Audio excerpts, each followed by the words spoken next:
what is this? Sarah, what is this? What? Like, what?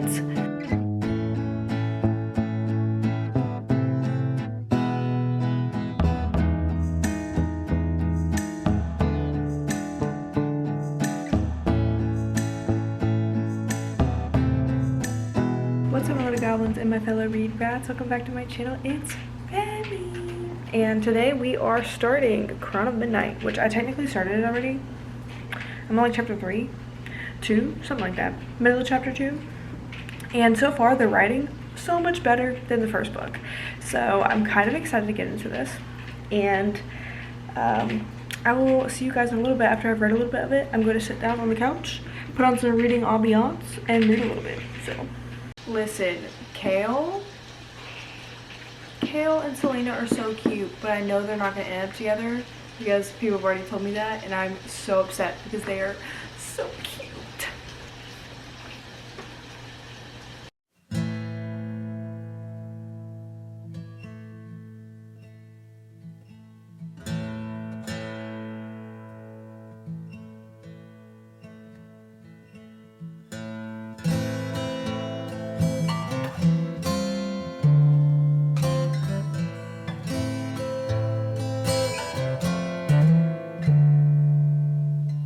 Okay, what's up? It's been a couple of days since I started this. I'm now 35% of the way through. I'm on chapter 19. This is how much I've gotten through. The first day I didn't read very much. I got to like chapter 4, and then I didn't read the next day, and then the next day after that I didn't read much either. So yesterday and today I read a good amount. I listened to the audiobook on the way to work today and on the way home, and I'm 35% of the way through. Like I said, my plan is to get 50% of the way through tonight. I gotta update you guys on what's going on because this is a full spoilers, like I do with all of my reading vlogs when it comes to series. Let's talk about what's going on. Obviously, at the end of Throne of Glass, she wins the competition and becomes the King's Champion. And in this book, it opens up with her basically going on a mission to kill someone for the king. It like opens up with her sneaking into a castle and sneaking into someone's bedroom with her like sword like this. She's like ready to kill him. The next chapter opens up with her coming back to the back to Adarlan. I never know how to say that. Adarlan? Anyway, basically giving the king proof that she killed the people. There's more cute moments with Kale and also I know his name is Kale, okay, but I'm pronouncing it Kale because that like there's an O in there for a reason. K-O, whatever. Kale and Selena had some more cute little moments, and I know they don't end up together, but it really bothers me how much cute moments they have just to not end up together because what is this? Sarah, what is this? Okay, she gets told her next target is Archer something, and she ends up knowing him. He is apparently a courtesan, or how do I say this?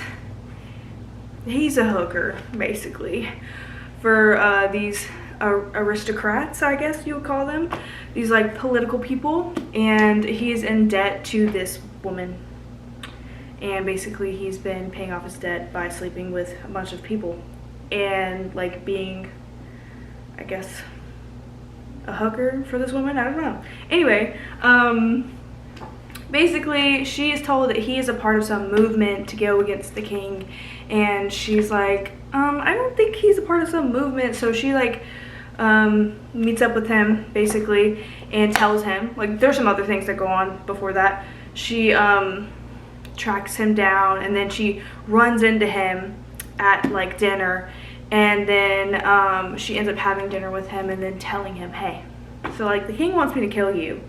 And side note, Selena actually hasn't killed anyone for the king. She's just been letting them flee because she does not want to be a part of the king's wrath. She doesn't like the king. She doesn't believe in his cause and whatever the fuck he's doing. So she has decided to let these people flee. She said, you can either flee and never use your name again, and I will make him think you're dead, or I will kill you, basically, is what she says. And they always pick flee. So she hasn't killed anybody yet for the king. And she's giving Archer this same, basically, the king gave her a month because she convinced him that Archer was too well guarded to get to so she needed more time. So the king gave her a month to kill him, and she gave him a month to get his affairs in order and to basically get out of Rifthold, right? And he says, I need more time. She said, bitch, you ain't got more time. If you want more time, it doesn't exist, okay? And if I come back and you're not, like, you don't have more information for me, it ain't gonna be pretty, right? Because she's a bad bitch. Anyway, oh, okay, I'm so, like, forgetting something. So Dorian's cousin, Roland, comes to the court and basically becomes a council member. So at in the last book, we found out that the king and Parrington's obsidian rings were magic, because we were in the king's point of view in the last book. So Roland ends up having this same ring on his finger when he becomes a councilman, and Dorian, like, clocks it. He's like, why do they all have the same ring? But he doesn't know what it is, obviously. And he's, like, pissed as fuck about Roland. He doesn't like Roland. Kale doesn't like Roland. Selena doesn't like Roland. Nobody likes Roland. He's also kind of an ass. Anyway, Dorian still pisses me off, low-key, but not as bad. And, like, I really like that the storyline is mainly focusing on him and not, like, his relationship with Selena like it did the last book, because, of course, I don't like them together anyway. I like seeing, like, his inner conflict with him having to deal with the fact that he has to get this kingdom or he has to inherit this kingdom that his father is basically destroying because of how evil he is. Even though he is conquering all of these lands, he's basically destroying every person's faith in the kingdom, like in the king at all. Even if it is a different person, it's the same bloodline. So I really like that aspect of his story. The things about Dorian in this beginning of the book that's really kind of pissed me off is obviously Kale and Selena have gotten closer because they kind of have to work closely together, because he is the captain of the guard and she is the king's champion. So they have to kind of debrief about missions and talk about, like, possible, like, threats if anyone saw her, blah blah blah. And they spend a lot of time together. She will go to his room at night, they just hang out, and they have flirted a lot more. And obviously Dorian has kind of noticed their more comfortability with each other, and he gets really jealous and mad. I guess Selena was talking to him at one point, I don't remember what about, but he was like, I really just want to ask her how long she's been in love with him. And I was like, bruh, please chill out, okay? Chill out. And then he decided he was gonna move on. And then Selena was asked to basically guard, like, be a part of, like, guard or, like, watch, or what is it called, security at this ball they were throwing for Dorian's little brother, who came back from boarding school, because his little brother was in boarding school because he was, like, not a great person and kind of like an ass and like a brat. But they took him out of boarding school because they were worried about this rebel thing that's forming against the king. So they brought him back. Selena's there and she's bored because there's not anything happening, and she just is kind of watching everyone dance. So, or she's at the front, I think. I remember she's outside at the front and she can just hear the music, and she starts dancing, and Kale, like, catches her dancing. And this scene is so cute because he was, like, talking about how he wanted to laugh at her or yell at her, but he couldn't figure out what to do, but he was just watching her. And she, like, clocks him. She, like, spins, like, sees him, and she's like, she immediately is annoyed. She's, like, immediately waiting for him to be mad at her and be like, you left your post, blah, blah, blah. And she's already, like, and kind of embarrassed that he caught her. But anyway, he ends up dancing with her, and this scene was so cute because she, like, doesn't expect him to say this at all, because obviously the last book he refused to dance with her. So they dance, and it's really cute. And then Dorian sees them dancing, and he's like, I know it's just a dance, but blah blah blah blah blah blah blah blah blah. And I'm like, bruh. And then Nehemia is like, broski, she ain't never gonna love you, bro. But no, she kind of basically said nobody's ever gonna understand the weight we have to hold because of our titles, because she's a princess and he's a prince and all that stuff. So And then she like pointed at Selena, just like, or pointed at them and was like, they will never understand. He like took that as like, she'll never want me. And no, she's not, but it's not because of your title. But back to like the serious points of Dorian's story. So basically what we found out through Dorian is at that night at the ball, when Princess Nehemia is talking to him, Princess Nehemia is like, hey, so they want to make another camp like in Dovir and Calaculla. So Calaculla is another concentration camp. Basically, it's a slave camp for like mines and stuff, like in Dovir, but worse, because in Dovir was where Selena was at. They want to make more camps like Calaculla and in Dovir, and they want my father to basically okay the decision and expedite this expansion of their camps in Ilway. Basically, she said no, and now she's not allowed at the board meeting. Like, it's basically a board meeting about like voting whether they should do this expansion or not, right? But Dorian is allowed to go, and she like begs him to advocate for her, and he's like, I can't. And because he's already basically advocated for her without her knowing, because they were going to basically hold her hostage to get what they wanted out of the King of Ilway, but Dorian talked them out of it, so they're not doing that anymore. Anyway, cut to the little meeting thing. He ends up advocating for her, but not in like saying it's for her. He basically talks about how ridiculous it is to enslave all of these people and how it's awful and how he does not agree with it. And his father is like, watch your tongue, boy, and some shit. And he's like, well, you want my fucking vote? I vote no. And then he leaves. And so before that, Princess Nehemia kind of alludes to the fact that Dorian has powers, like agent powers inside of him. So after this whole meeting, when he's really mad, he punches a wall. And instead of it like, you know, a brick wall, a stone wall, whatever, instead of it like just hurting his hand, it like cracks and like breaks out, and then the crack hits a window, and then the window shatters, and then he's like, oh my god, that should have never happened. That's not how stone breaks, and blah blah blah. And then he's like, he looked at his hand and he was like, I should have at least broke my hand. Like, there's no scratch or bruise, and my hand doesn't even hurt. Like, basically, it's more alluding to the fact that his powers, and I don't know, everything that surrounds Dorian, like, is just so cringe to me. Anytime anything happens, in my head, it sounds like that to me. He's like, oh my god, just, that's what it sounds like to me. Anyway, he has powers, great, fantastic.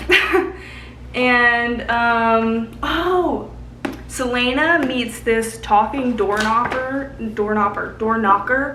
named Mort, and he basically tells her, hey, so like Elena, the like Fae queen, she's queen, that helped you out, she kind of drained all of her energy doing that, so she's not coming back for a while, at least. Yeah, Pistol, for a while. And she wanted me to tell you that your journey is not done. You became the king's champion, now you hold power, and you need to stop the king from his evil plans. She's like, what? Stop the king from his evil plans? What are you talking about? And none of this isn't like half-ass order, by the way. But yeah, so then she ends up telling, because like Princess Nehemia keeps like badgering her every day, because they see each other at dawn every single day because they're both busy. Princess Nehemia basically like badgers her all the time about why she's doing this for the king, how much she could help, and all this stuff. But like, obviously Selena doesn't want to tell anybody she's not killing anyone, because obviously it could get to the king and then she would lose her freedom. So, because she's supposed to be doing this for 4 years and then she will regain her freedom. Anyway, she finally tells Nehemia that she's not killing anybody because she cannot bear the weight of her friend basically seeing her as this monster. And so she tells Nehemia everything. She shows her the secret passage, which nobody knows about, which nobody else knew about but her, and how, and like the door knocker and the room with Elena. She told her everything, basically. I forgot one thing. She went to the library. And there was this like cloaked person thing, Fae, I don't know, I want to say it's Fae just because of how they acted. So like this cloaked Fae that was by the library, and she said that it looked at her and sniffed, and it looked like light and shadow, like, which made me think of Azrael from ACOTAR. Like, maybe it's something like that. Not that it is Azrael, but that it is like something similar to the Aurelians who have powers like that, which is, Azrael's not an Aurelian, right? He's not, I don't think. But it made me think of like his powers and how he can literally turn himself into a shadow. And so like maybe it's something similar to that. But then it starts to walk towards her, and then she has the amulet of Elena, whatever it's called, Eye of Elena or whatever, and it starts glowing, and it stops, it like gets freaked out and leaves. So yeah, now she's trying to find, because in the last book they talked about how there is another library underneath the library that they have that stored a bunch of ancient texts about magic and blah blah blah. So now she's trying to find that level of the library, or that underground library, because she thinks that the creature or whatever it was is living there. So that's everything that's happened so far. That's a lot. I'm so sorry. I should have updated you sooner. Oh, okay. So after Dorian punches the wall, I just read the last part of the chapter. After Dorian punches the wall, he goes to find Nehemia again, because he basically, my assumption is that he wants to talk to her and be like, what the fuck were you talking about? And this just happened, and you said you were gonna help me, so like I need help, you know? So yeah, my camera's gonna die, and that's all. I'm gonna probably listen more to the audiobook, or just like read or whatever and crochet maybe, I don't know. We'll figure it out. My camera's gonna die, so yeah, that's what happened. So I just read chapter 29.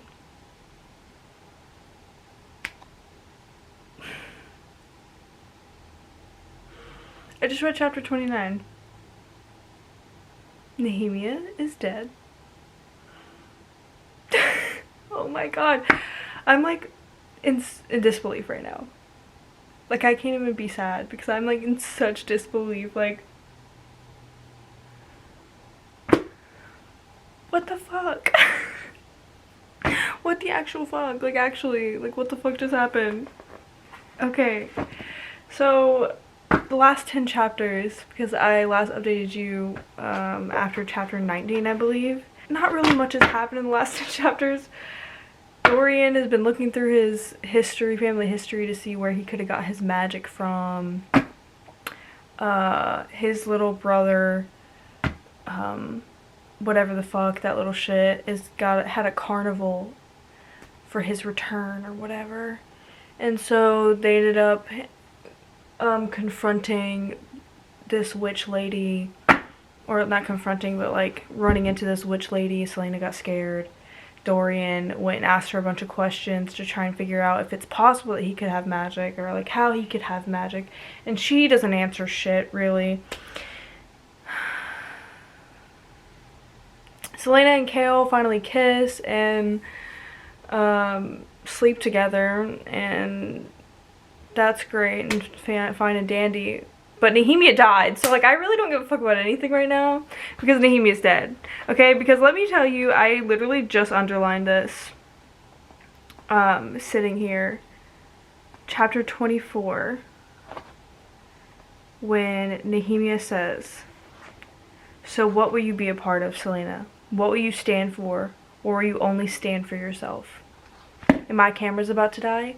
But I was literally like, period, because that's Selena's only doing shit for herself. She's being so selfish. I like understand why she is, but at the same time, now Nehemia is fucking dead. Now Nehemia is fucking dead, bro. And she just killed a bunch of fucking rebels because they took Kale, and they shouldn't have took Kale, but like, Nehemia's dead, bro. What? Like, what? She's fucking dead. Like, how? I don't understand why.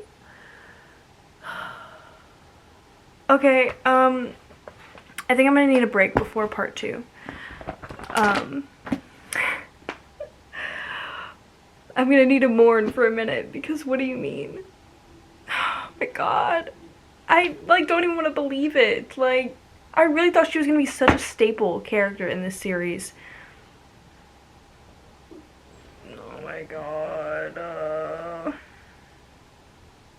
I gotta charge my camera, my battery on my camera, but I have another quote of something Kale said about Selena, which was cute, but really, like, right now I'm sad and I'm mourning, and we don't need cute shit when some atrocious shit just happened. I just had, like, Selena stood in the center of the freezing bedroom, gazing at the bed, and the princess's broken body atop of it. Nehemia was dead. What the fuck? What the actual... Like, what the actual fuck? And then they're blaming Kale, right? They're blaming Kale, saying Kale knew. Kale didn't know shit, okay? Kale didn't know that they were gonna kill Nehemia. He didn't fucking know that shit. Is this why people hate Kale? Because of this scene? Because they're blaming Kale, and he didn't know anything. The king said to him, we're gonna question Nehemia, I need guards on the outside, basically insinuating he doesn't want Selena to interfere, right? And he's like, okay, right? And then Archer's talking about some Kale knew, blah, blah, blah. They didn't know anything. He didn't know anything. He did not know that Nehemia was going to die. Like, it says that Kale's face paled or something, or maybe that was Archer's face paled or whatever. Kale didn't know, period, point blank period, Kale didn't know. And I'm like in utter shock and disbelief right now because what the fuck? Simply what the fuck? Bro, what the fuck? What the fuck? I'll update later, I guess. I need a little bit. Okay, I just woke up, but I really want to talk about Crown of Midnight. Give me 2 seconds. So, Crown of Midnight. I finished this last night. Last time I talked to you was chapter 29 when Nehemia died, and I just binged the rest of it. So, after Nehemia dies, basically, Selena goes and tries to find who fucking killed her, right? And it was Grave. Grave killed her, which was one of the assassins that she was in the competition with, and he was hired by, or she thought he was hired by Mullison, one of the councilmen that, like, was his sponsor. And, so she killed Grave, told the king took Mullison to the dungeons, and then, Selena's depressed for a while. After Nehemia dies, right? I forgot to say this. After Nehemia dies, she blames it on Kale because that's what Archer, like, kind of, like, makes it out to be like it's Kale's fault. And then she tries to kill Kale, and then Dorian uses his powers to keep her from killing Kale because, like, she was, like, about to plunge a dagger into his fucking chest, and then Dorian used his powers, whatever. Anyway, she goes, Nehemia's killer, blah, blah, blah. Then she goes looking through the library again, trying to find the doors and whatever, because she starts reading more and learning more about the word marks and whatever. So she gets through all these doors, and under the library is like a dungeon thing, and there's like cells and stuff, and then there's another room that's like destroyed, and then she goes through that room and up a tower, and she realizes that the library is like connected, like, I guess underground, because she goes down to the clock tower. So she, like, walked down through and then up into the clock tower, which is like the tower that had all the word marks around it, and also when Cain slammed Selena into it during the duel last book, and she was talking about that as well during that. But it's completely made out of obsidian in there, and it was causing her head to hurt, which, if we remember, Caltaine had headaches all the time when Parrington, the king, and Roland now have these obsidian rings that I assume, like, you know, holds their power or whatever. But she was getting a headache while being in there.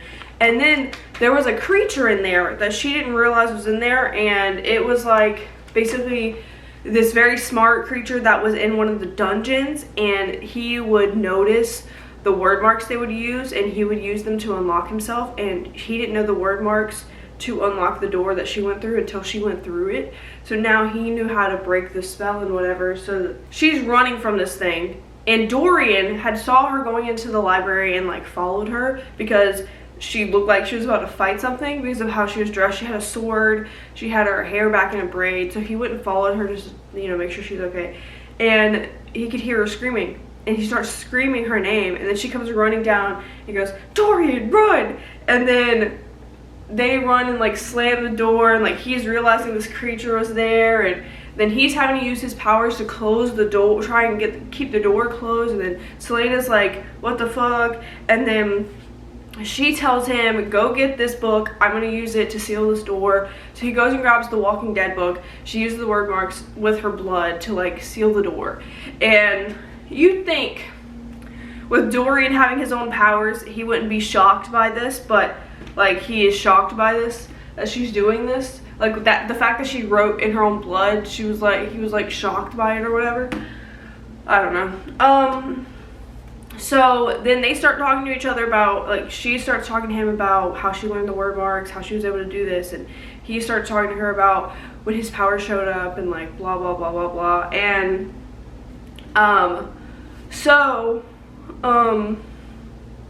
oh yeah, there was like a part I was listening to, I was in the shower, about a will. I don't know if it was, I can't remember, I don't know if it was Nehemiah's will or if it was I almost said Pharaoh, what the fuck is wrong with me, Selena's will, but like one of them had given Kale like everything when they like died. Then Kale's point of view towards the end, he said she should know I'm not gonna take her money. So like I wasn't sure if he was talking about Selena her or Nehemia her. Okay, so whatever, I'm going to just like, I don't know, I have to look back and actually find it, but I don't know, I'm not gonna sit here and look now. So after that, Selena wants to, figures out the riddle and realizes it's like to find the other word keys and whatever. Oh, you know what, I fucking completely forgot. So she finds this riddle, and she doesn't know what it is, whatever, so she takes it to Bobby Yellowlegs during the carnival to try and figure out like what it is, right? And then she goes into her caravan and she like pays her a bunch of money to tell her what it is. And Bobby Yellowlegs tells her this entire story about how it's like how they made the poems or whatever, the riddle, to tell you where to find the word keys. Like they hid all three of the word keys. And so she is like, okay, great, fantastic. And then she figured out that Dorian had went to her and she was ready to sell like Dorian's questions to somebody who would ask her. And at this point, Selena knew that Dorian had powers because of how he grabbed her, like how he used them to grab her off of Kale, or she suspected, right? So she was like, okay, well, you're gonna keep your silence about Dorian, blah blah blah. And she was basically like, no. She hit Selena over the head, tied her up, and then Selena got out of her chains obviously, and then took an axe and was fighting this woman, and then killed her, and then burned her in a furnace, and then yeah, went on about her day. And then Mort was like Mort is the doorknob. I don't know if I talked about Mort at all, but Mort is the doorknob thing, and he was talking to her.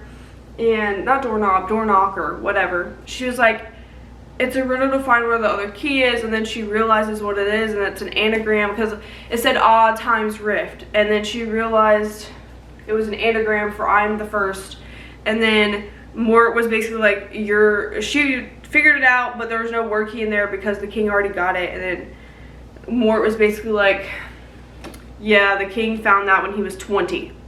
And she said, you could have told me that? Like, what the fuck? And,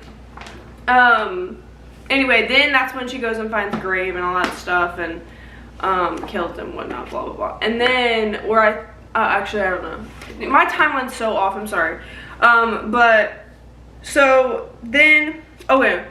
So, kills grave, realizes the word key thing, and then she goes into the library, and then so we're back where we are. Okay, so after all this, she realizes that the word keys are really powerful, or not the word keys, just the word marks in general, really powerful. She could open a portal and talk to Nehemia, is what she's trying to do.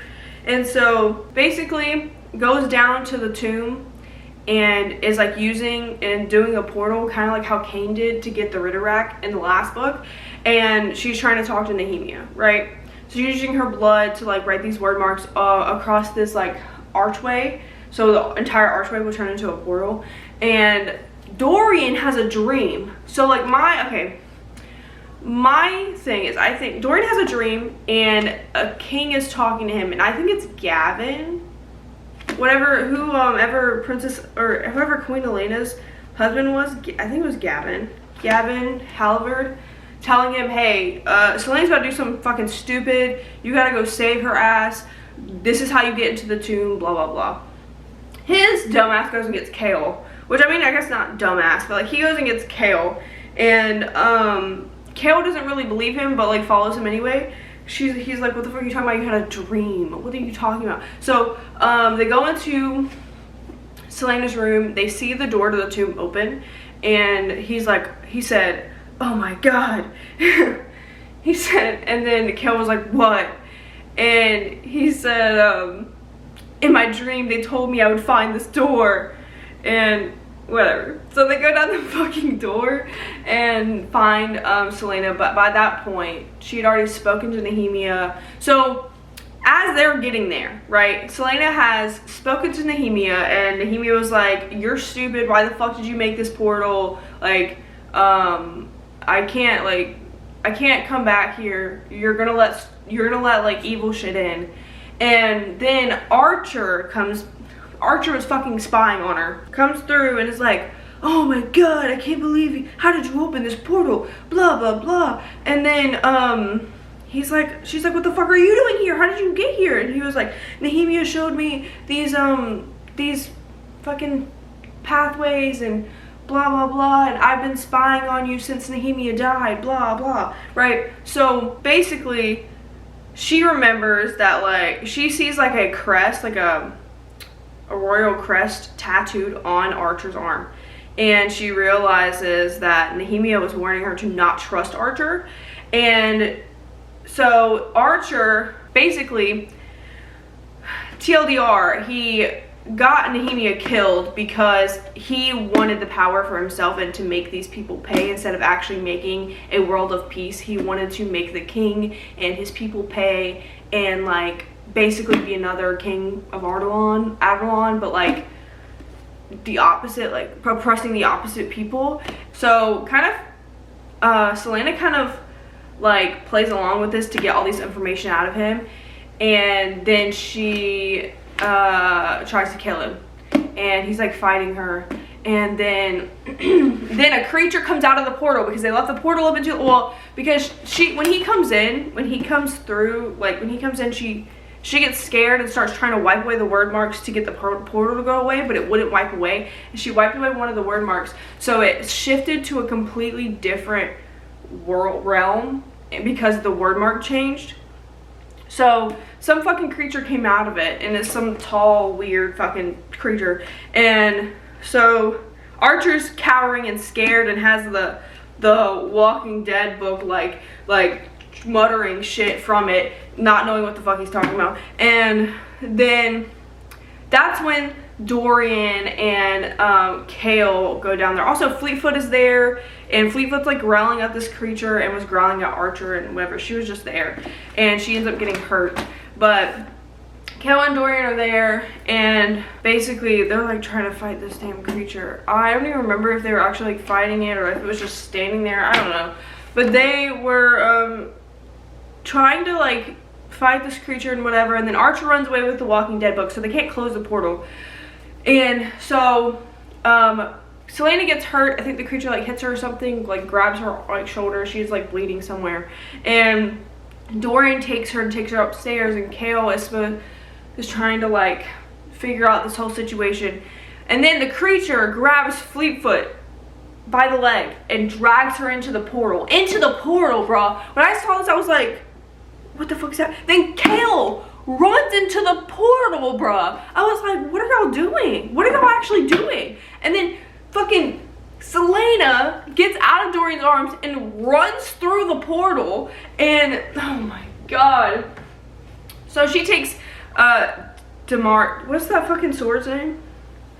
Damaris, and like just runs through the portal like this. This is how I imagined her, okay? This is how I imagined her. She went through the portal like, wow, like, whatever. Anyway, and then she turns into Faye because this bitch is fucking Faye. And so anyway, she turns into Faye. Kale's like, oh my god, oh my god.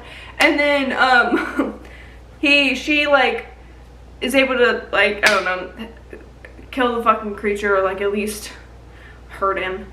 And she's like, get out of there, get out the portal before it closes. And then they all get out, and then she explains her great grandmother was Faye, and they don't know how she was able to be Faye, but she was, and like her parents were like half human or whatever. But she's able to change from her human form to her Faye form. But since magic has left Adarlan, or left the continent, she can no longer change into her Fae form. She's like forever human, whatever. So she was talking about how it's really, like, being a Fae is really overwhelming because all of your senses and blah, blah, blah. And then Kale, oh my god, Kale decides to fucking ship her ass off to Wendelin, right? He's like, this is a great idea. They're never going to find out she's Fae because she's going to go to Wendelin with the other Fae people and she's going to be having a great time. And I understood his plan, but I wasn't sure, like, but I think it's fate, right? It's fate because she's going to go to Wendelin and then she's going to, like, become more powerful or something, right? That's what I was kind of alluding to at the end of the book. But he basically convinces his father to fucking endorse him for his plan, and he's gonna go back to Eliana, is that what it's called, where he's from, where like his father wants him to, and then he realizes he's being fucking stupid, whatever. So basically he ships off Selena. He takes her to the fucking boat and sits with, like, talks to her, and she's like, well, you fucking are stupid. If I was here, I would be able to do all these things. And then she's having to basically speed run the fucking word mark situation to him so that he can figure it the fuck out. She's like, somebody else needs to know if I'm not going to be here. And she was talking about how it was going to be really hard for her to, like, fake a bunch of these people's deaths because they're, like, kings and shit. And they're, like, wanting her to, like, fucking take down a kingdom or some shit. So he's like, I'm sorry, blah, blah, blah. And it's like, yeah, okay. And I understand he had good intentions, but this is the kicker right here, okay? So he says he loves her, and that, like, threw me for a fucking loop. Like, she had said something to him in his ear. I don't know what he said. And he's like, what does that mean? What does it mean? And then he goes, I love you. She goes, I'm sorry. And then she leaves. And then Kale goes, like, snooping through her room, and she goes looking through the... So Dorian, before Selena had left, Dorian had left some books in her room that were about the family tree of, like, the king, like, all of the royal people, because he was trying to figure out why he has magic, because he doesn't understand, like, why he has magic. So he was using these books about, like, genetics and whatever to figure out where he could have got his magic from. Anyway, Kale gets, like, starts reading through them because he thinks they're Selena's, and so he starts looking through them and looking through the family tree of, like, what's the Galathinius line, right? And they were the royals in Terrasen before the king of Adarlan, like, took over and conquered and, like, killed all of them. So the Galathinius line was like a Fae line, like, they had the Fae sister queens, Maeve, Mora, and Mab. And basically, and he was reading about Aelin Galathinius, and he remembers something that Selena said, which was her great grandmother was Fae. So that would be Mab. And he puts it 2 and 2 together that she is Aelin Galathinius, heir to the throne of Terrasen, and she is the lost queen of Terrasen. And basically, he's basically saying that or basically it's insinuating that if Terrasen is rising and she goes back there, right, which she's going to Wendelin, not Terrasen, but if she goes back there where the rebels are rising at, she definitely could take over. All I know is this book is so much better than the first one. I gave this a 4 out of 5. This is definitely a 4 out of 5, and I am so excited to read a new book. I was excited to finish this to read a new book, but I was also like really invested in this story. But I have some books in the library that I got yesterday I'm really excited to read. So yeah, anyway, I hope you guys enjoyed this video. Like, comment, subscribe, those YouTube things you know how to do, and tell me why you hate Kale Westfall, because everyone hates him, or if you hate him, because what I've noticed online is everyone hates him. I don't hate him, but whatever. Have a great week, and I'll see you guys next time. Bye.